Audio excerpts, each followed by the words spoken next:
Last week, as Clint said, I did the first of the series on patience and perseverance.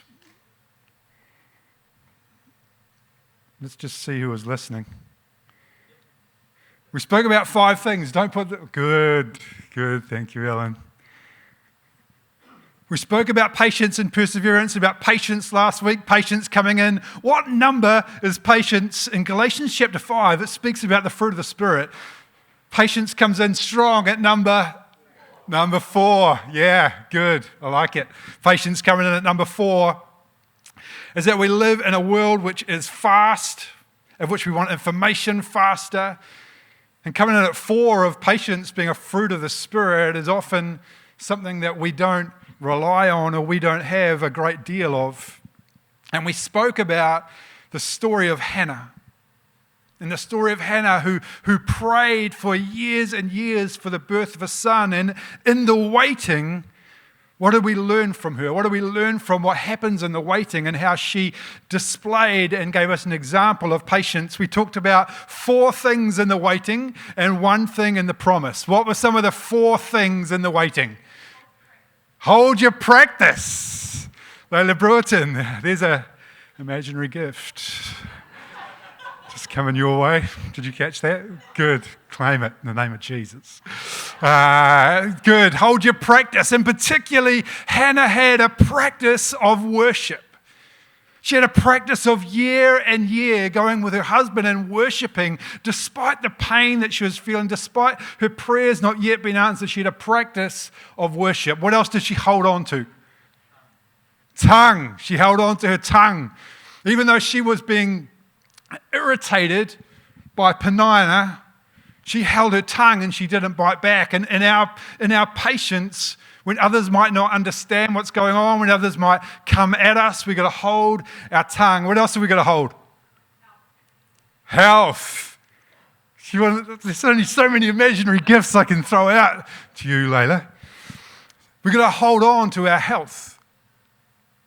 Sometimes when we are in the waiting, sometimes when there is stress and when there is pressure, then it's easy for us we might either lose our health practices, we might not eat enough, we might eat too much, but how do we hold on to our health? How do we make sure that we are maintaining healthy bodies, healthy minds while we're in the waiting? And there was one more. Yeah, we'll hold on to truth. Hold on to truth and hold on to faith. Let's hold on to those 2 things. There's an imaginary gift coming your way, Marie. We're going to hold on to our faith. And Hannah, even though her prayers weren't answered, she called to Jesus. She had a faith that he could answer her prayers and that he came through. And so we held on to practice, to our tongue, to our faith, and to our health. And then in the answer, what did Hannah hold on to? She held on to her promise. I heard it quietly whispered down here. She held on to her promise that she made, that she said, Lord, if you give me a son, I will give him back to you. That he will stay in this house and he will worship you. And then when her son was born and when the time was right, she presented him. Not knowing that there were other children that she was still to have, but she held on to her promise. So in the waiting, we hold on to our practice. We hold on to our tongues. We hold on to faith, to health. And we hold on to our promise. And this week we come to the second half, the second P of the series about perseverance. And perseverance means persistence in doing something despite difficulty or delay in achieving success. When it speaks in James 1 of perseverance, it says in James chapter 1, consider it pure joy, my brothers and sisters, whenever you face trials of many kinds, because you know that the testing of your faith produces perseverance. And let perseverance finish its work so that you may be mature and complete, not lacking in anything. Who'd like to be considered not lacking in anything? That would be a good position to be in. And perseverance plays a role as we do that, as we let your faith produce perseverance, and as it finishes work, we may mature and we may be complete, not lacking in anything. In the last few weeks, I've been inspired and encouraged by one of our church whānau who has been demonstrating massive perseverance. 3 weeks ago, Mark Bennett started the tour of Aotearoa. Some of you might know Mark, some of you might not know Mark. He stands about there sometimes with a nice guitar. This was his son, Micah, who was playing bass this morning. 3,000 kilometres from Cape Reinga to Bluff, which he completed yesterday after 20 days of riding. And hopefully today, weather dependent, he'll arrive home to his family. But it hasn't been without its moments. We're going to have a little video from earlier in the week when Mark was on his way down Te Waipananu. What a day on the road. So the things I've been touching base with Mark on this week about perseverance, he's written me a couple of things which I want to share with you today, and I've told him that thanks for contributing to my message today. It was most appreciated. As we think about things that we need to be persevering, and in order to persevere, we've got to persevere by knowing the end goal. On Wednesday, Mark sent me this message. He said, I was thinking about your perseverance comments to me as I rode up a hill without first gear. I figured out that it's easy for me to keep going because I know where the end is. I know my destination. You can see where I'm going with this, I'm sure, he says. When I finish all of these troubles, the discomfort, the problems, they will merely be anecdotes from a journey. They'll be the punchlines as I tell the story within my story. If we are to be people who are to persevere, and in perseverance we develop maturity so that we may lack nothing. Perseverance is an important part of our lives. It's important that we know the end goal. We read in Philippians chapter 3, verse 12 to 14, and this verse speaks of a couple of key things. We see that in the green we've got the importance of a goal, and so here we have Paul sharing in Philippians, not that I've already obtained this, he says, or that I've arrived at my goal. He says, but I press on to take hold of that for which Christ Jesus took hold of me.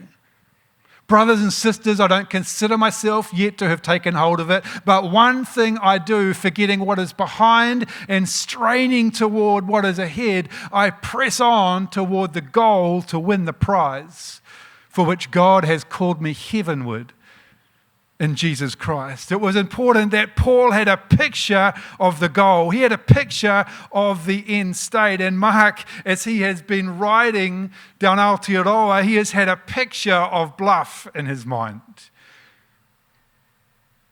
He said to me when he wrote me a message on Tuesday, we were talking about this verse, but he was also sharing a very similar verse, which we read about in 1 Corinthians chapter 9, where we're said to push on to win the prize. And Mark says that the metaphor of a race is helpful to me. Even though I've never won anything, let alone a race. In the context of this verse, though, I see that even the winner has to persevere through tough moments. They have to overcome difficulties and setbacks. I read the verse often, he says, and I think about the effort and the commitment that the winner has. The preparation before they start and the meticulous planning for any and every eventuality. I don't have enough of that to win a race, but I do have enough, I think, he said, to finish. So I'm racing down Te Waipananu feeling like an ultra-endurance athlete despite just being a normal, everyday IT guy who masquerades as a musician and a mountain biker. I ride through the weather, the sunshine, and the biblical rain. Did you see the animals lining up in pairs on the side of the road yesterday? I probably appear to be an ultra-endurance racer when in my Lycra, grimy and greasy, I dash into a shop and grab food for 3 people and then sit down on the sidewalk by my bike, eating half of it while stashing the rest in the bags of my bike. This verse speaks to me about faith and life. Stuff happens. God knows and he weeps for his broken creation. But failure doesn't have to be final if we persevere and keep running as if we're winning. And this is the Olympics and our goal of eternal glory. We need to know the end goal. If we are to persevere through tough times, we need to have a picture of the end goal of where we are heading. If we're to persevere, we need to know the source of our strength. I don't know if you remember, but a number of years ago when they were in their heyday, they may still have it, I'm not sure, but I know in their heyday, the Fijian Sevens team had on the front of their jerseys Philippians 4:13. I can do all things through Christ who gives me strength, or Christ who strengthens me. And it was a part of their testimony. And here they were, this famous Sevens team that was doing amazing, yet what they wanted to declare on the front of their jerseys was that, yes, we have bodies, yes, we're good at sevens, but we can do the impossible thing through Christ who is giving us the strength. They knew the source of their strength. And when we can understand and learn to connect with strength that doesn't come from us, that is strength that is provided by his Spirit, then we can persevere through trials that would otherwise break us. If we look into this beautiful verse in Isaiah chapter 40, verse 31, says that those who hope in the Lord will renew their strength. They will soar on wings like eagles, and they will run and not grow weary. They will walk and not be faint. Our strength is renewed when we hope in the Lord. This is part of coming at the end of a beautiful chapter, which I'm just going to read a little bit from the message. The message gets a bit brutal in the way in which it's written sometimes. This is what it says in the message. It says, Isaiah 40, this is verse 27 to 31, where it says, "Why would you ever complain, O Jacob, or whine, Israel, saying that God has lost track of me? He doesn't care what happens to me. Don't you know anything? Haven't you been listening? God doesn't come and go, God lasts. He's creator of all that you can see or imagine. He doesn't get tired out. He doesn't pause to catch his breath. He knows everything inside and out. He energizes those who get tired. He gives fresh strength to dropouts." It's like, oh, ouch. Easy. What does it say? It says, he gives strength to the weary and increases the power of the weak. In NIV, I think we'll take that, but not speak of the dropouts. But back to the message. "For even young people tire and drop out. Young folk in their prime stumble and fall. But those who wait upon God get fresh strength. They spread their wings and they soar like eagles. They run and they don't get tired. They walk and they don't lag behind." I don't know who this morning might be facing a trial, and you are tired and you have had enough. Your physical body is weary. I want to encourage you this morning. I want to ask you this morning to seek the strength from the Lord that enables us to soar like eagles. I don't know if you've ever seen an eagle soar. I've never actually seen an eagle soar, to be honest. I have seen, and I'm just going to assume that this is kind of the closest that I might have seen, a hawk soaring. And what is amazing about it is it's flying and it's not moving its wings.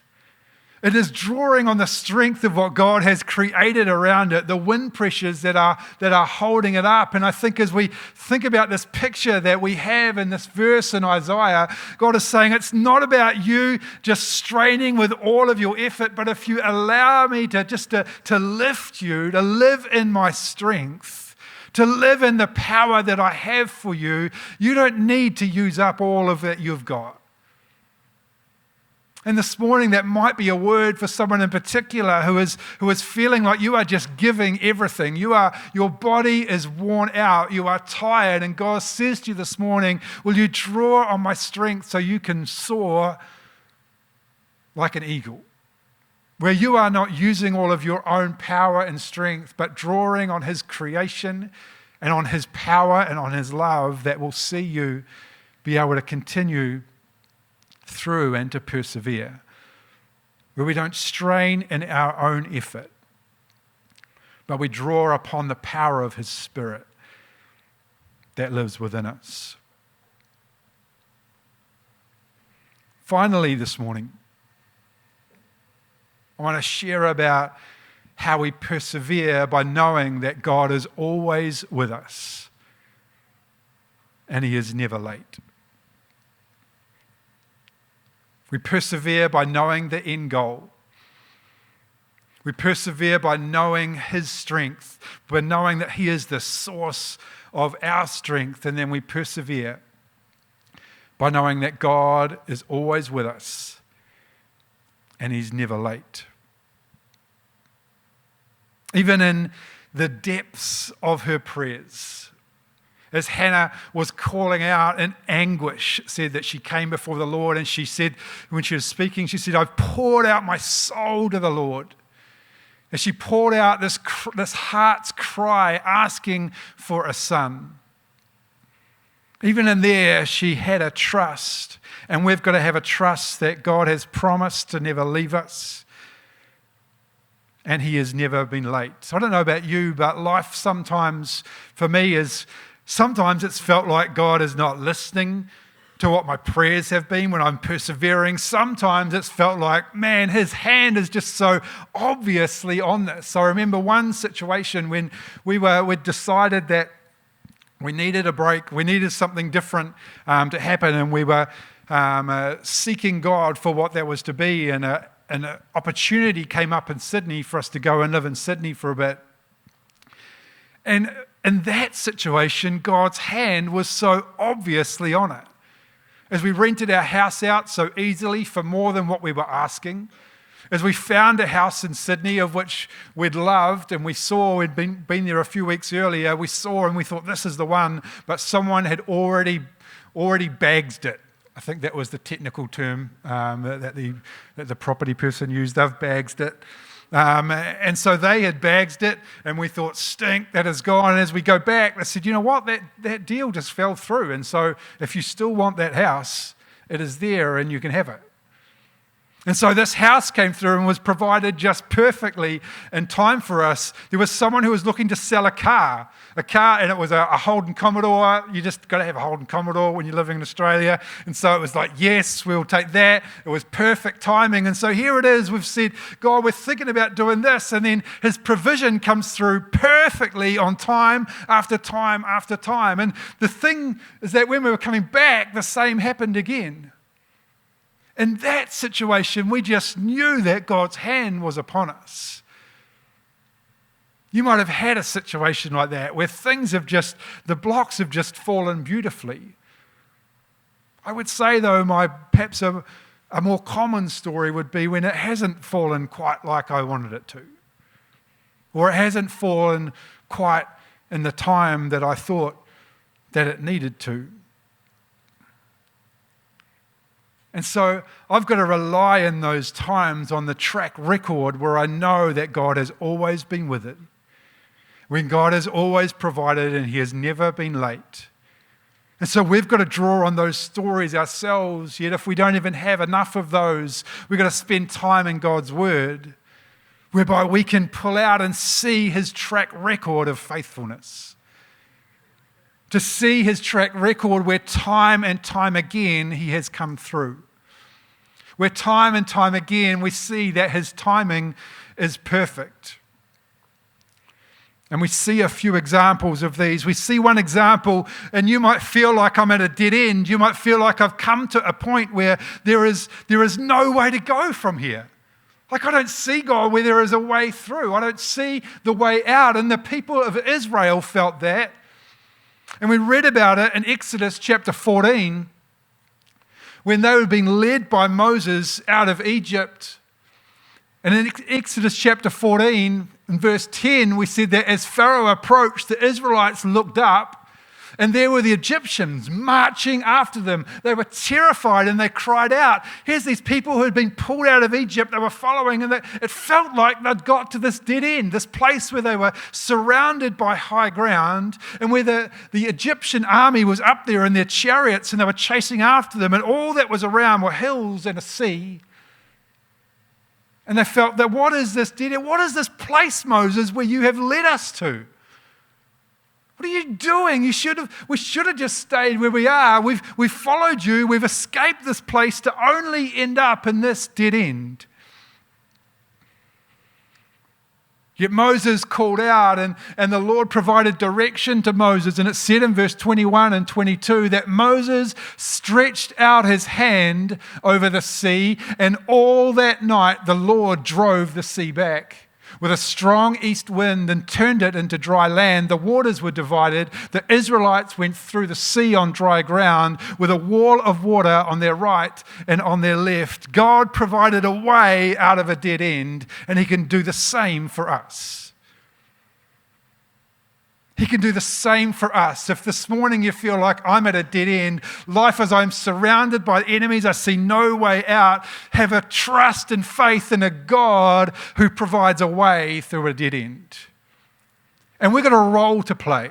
I love that Moses had to stretch out of his hand. We don't just sit there and say, I'm just waiting, but God has placed things in our hands. He's placed things in our hearts. He's placed our bodies that we have a role to play.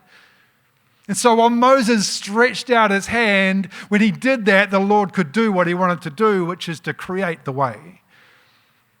We've got a role to play. But God can provide a way out of a dead end.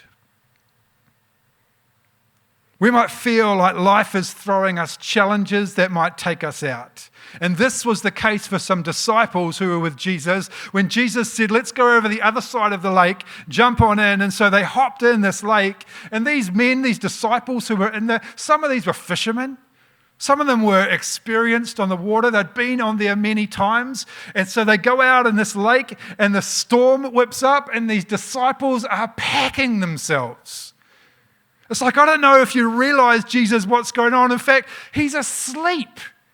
What the heck? Like, has He not realized that we are about to be taken out? And so they just are completely worried that they are going to die, that their boat is going to sink and they are going to drown. And so they call out to Jesus. They wake Him up and say, Jesus, what is going on? You're going to help us do something here. We are about to go down. And He stands up and He rebukes the waves and He calms the wind and the storm is gone. And then He rebukes the disciples and said, where was your faith? We may feel this morning that we are surrounded by a storm and it feels like Jesus is asleep. We've got to maintain our faith in Him that He is a creator who commands all of creation that bow at His name and all things. And we're going to draw on His power that we might feel like we are about to drown, yet Jesus is the one who can calm the storm. I'm going to ask the band to come up now as we look at this final point, which is that sometimes we might feel it's too late. Mary and Martha felt like it was too late. Mary and Martha had a brother, Lazarus. And it says of Lazarus in John chapter 11, it says that he was one whom Jesus loved.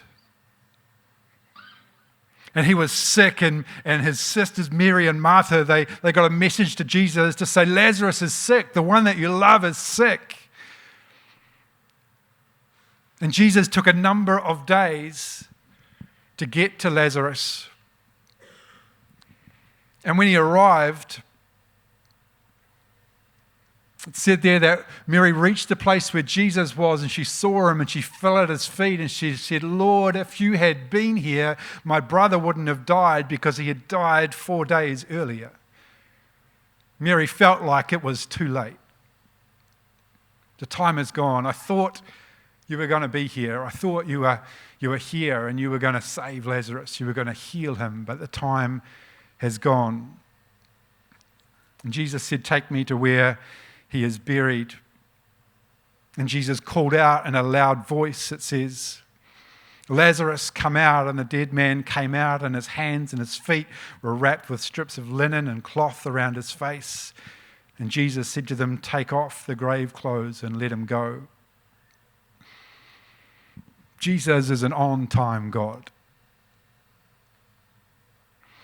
He is never late.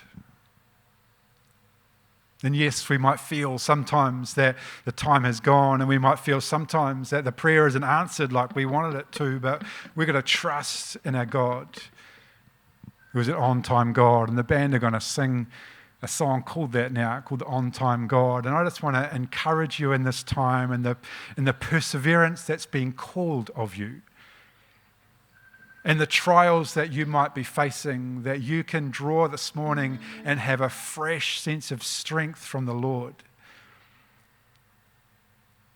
That you know the end goal. That you know that he is the source of your strength, and renew your faith in Jesus, who has a track record of faithfulness, of delivering time again. Thanks, team.